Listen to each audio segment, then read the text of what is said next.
Les tendances de CB Insight. Pourquoi je vous propose aujourd'hui de nous pencher sur les 6 prédictions proposées récemment par l'outil de veille et de sourcing de startups technologiques, dont l'InsurTech partout dans le monde. Car en s'appuyant justement sur son outil, la société vient de détailler les prédictions pour l'année en matière d'innovation et de technologie dans l'assurance. Au nombre de 6, elles couvrent un large spectre, même si la moitié d'entre elles est évidemment en lien avec la vague technologique du moment, l'intelligence artificielle.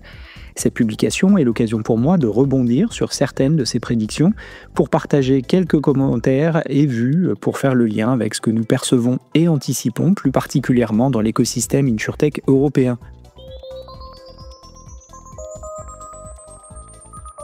Première prédiction, AIG en tête des assureurs IARD dans l'adoption de l'IA générative. Pour ne pas faire de cas particulier sur AIG, je rebondis sur cette prédiction plutôt pour mettre en avant des comportements observés sur le marché européen.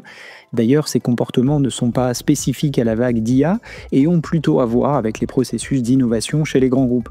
On se souvient par exemple de BNP qui indiquait avoir initié plus de 1000 POC dans les premiers mois qui ont suivi la sortie de ChatGPT, ou d'AXA qui annonçait un partenariat avec OpenAI pour déployer une solution sécurisée en interne auprès de ses collaborateurs. Depuis, Groupama a annoncé un partenariat avec Microsoft sur le sujet, Société Générale a lancé son équipe IA en interne et Crédit Agricole compte sur son Data Lab pour accélérer les cas d'usage dans l'assurance. Vous l'aurez compris, tous ces exemples viennent illustrer les initiatives internes des acteurs historiques en matière d'IA. On est ici clairement dans le MEC quand il s'agit de s'attaquer au célèbre dilemme du make or buy chez les grands groupes. Pour autant, certains acteurs s'appuient déjà sur des startups plus ou moins établies pour des cas d'usage plus spécifiques, dans la fraude avec Shift Technology ou la vente avec Zelros par exemple. Et c'est là, d'ailleurs, un grand écart pointé par Bain & Company dans un rapport récent sur le sujet. Les acteurs des services financiers, dont les assureurs, ont surtout lancé des POC et exploitent encore assez peu de solutions en production.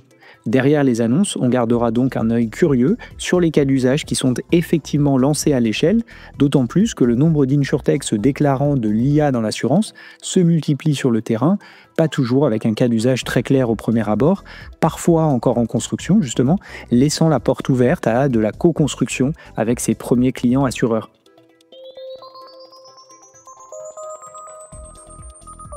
Prédiction 2, les assureurs auto accélèrent la consolidation de la télématique.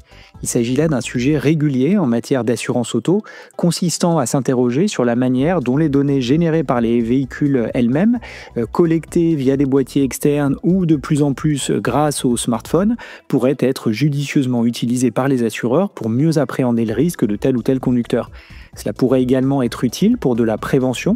Toujours est-il que ce thème revient régulièrement, sans pour autant parvenir à devenir une réalité à l'échelle en Europe, à l'exception peut-être des marchés italiens et anglais où certaines startups ont effectivement atteint une taille significative. A l'inverse, dans les autres écosystèmes, on assiste régulièrement à de nouvelles tentatives par des startups qui cherchent à renouveler le positionnement, soit par la technologie, soit par le marketing de l'offre.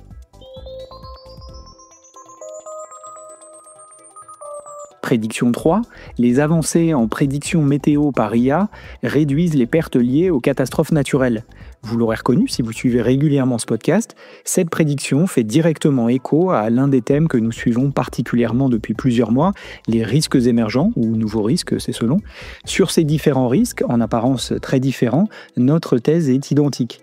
Il y a un premier enjeu consistant à identifier et à accéder à de nouveaux jeux de données, puis un enjeu pour en tirer du sens grâce aux algorithmes. Alors, les porteurs de risques, que ce soit les assureurs ou les réassureurs, pourront proposer de la capacité d'assurance en conséquence. Cette prédiction de CB Insight est donc directement liée à ces opportunités que nous voyons et dans laquelle nous avons d'ailleurs investi même si le deal n'a pas encore été annoncé. Cela est d'autant plus pertinent que le coût des sinistres liés au changement climatique ne fait que croître ces dernières années, poussant les assureurs à soit constater des pertes financières importantes sur certains marchés, soit tout simplement à quitter ces marchés. Ce qui n'est évidemment pas soutenable, ni du point de vue sociétal, ni du point de vue économique. Exploiter des algorithmes plus puissants et plus pertinents pourrait donc permettre de mieux appréhender et pricer ces risques grandissants.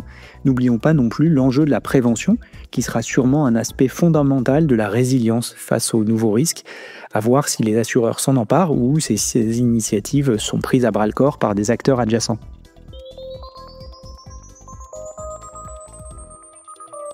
Prédiction 4, la France devient la capitale de l'InsurTech en Europe. Il n'est pas surprenant que la France émerge comme un hub clé de l'InsurTech.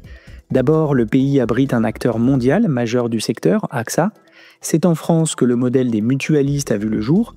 Un réassureur de premier plan, SCOR, a son siège social en France et le secteur de la banque-assurance est particulièrement dynamique ici. Du côté des startups, la France a construit un écosystème florissant au fil des années, avec notamment Station F, le plus grand incubateur de startups au monde. Et alors que l'IA continue de transformer toutes les industries, la France bénéficie d'un vivier de talents solides grâce à ses écoles d'ingénieurs de premier plan qui forment des chercheurs et des développeurs hautement qualifiés.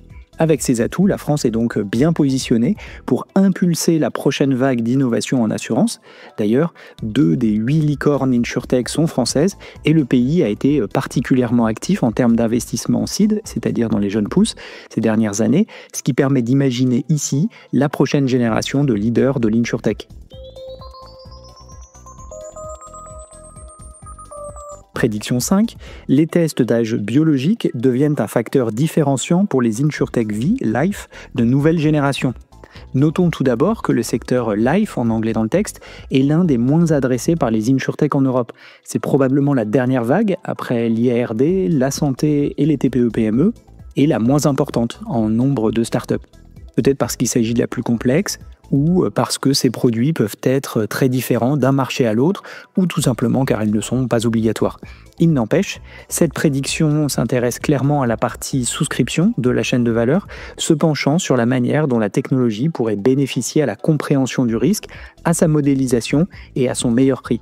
Et cela aurait du sens de voir émerger des startups cherchant à se différencier par le produit sur cette ligne de métier Life, comme on a pu le voir parfois sur d'autres lignes de métier, au lieu de se concentrer sur la partie marketing et distribution, qui reste quand même la partie de la chaîne de valeur la plus prisée des InsurTech.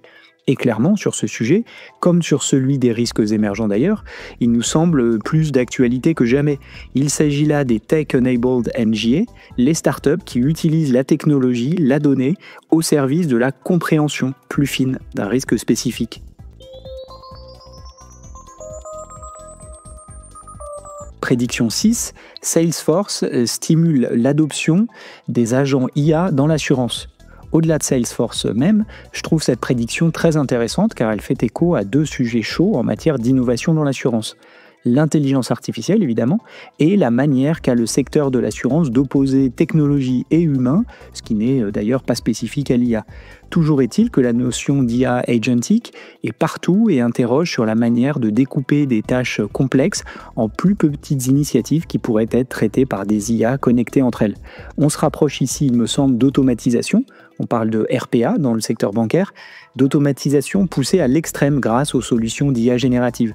Reste alors l'enjeu du passage à l'échelle pour permettre un ROI important pour les acteurs de l'assurance qui se demandent à juste titre si les investissements qu'ils réalisent dans ces technologies seront rentabilisés. La technologie n'étant qu'un moyen, ce qui compte est la valeur que peut en tirer tel ou tel acteur.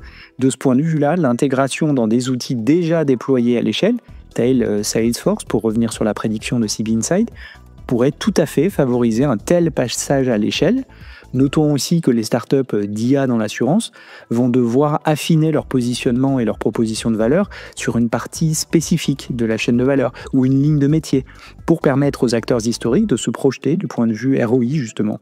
En effet, la première vague de course au POC semble révolue et l'enjeu est désormais clairement porté sur la valeur ajoutée que l'IA pourrait apporter en complément de l'expertise métier justement.